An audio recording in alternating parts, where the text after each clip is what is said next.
जय जगन्नाथ सांग माने सुंदर मिनी ब्लॉग को आपण मानक मु स्वागत करुच्ची।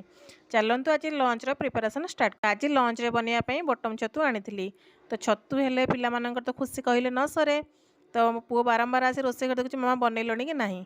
आमे पाला छतु एटू मिलूनी एटी बटम छतु सब बेले मिले। तो बटम छतु मु प्रथम थर बनौची मु केबे बनैन। तो एटी छतु को भल भाबरे मु धोई देइथिली। छतु को छोट छोट पीस कर काटी देइथिली। आलू को मध्य काटी देइथिली। प्रथमे छतु को लूण हळदी देके भल भाबरे संतुली देइथिली। ता देरतु टी पानी बाहरिबो टाइम लागिबो। छतु संतुल हेगला परे आलू को मध्य मु सेम प्रोसेस रे संतुल देइथिली। आलू टी सिझिया पय जेहेतु टाइम लागिबो भल भाबरे आलू सिझी गला परे एपटे मु मसला प्रिपरेशन कर। मसला रे अदा रसुण पियाज और टमाटो को मध्य ग्राइंडिंग कर देती। तो भल भाव में संतुल होगला आलू को और छतु को मुझे काटी देती।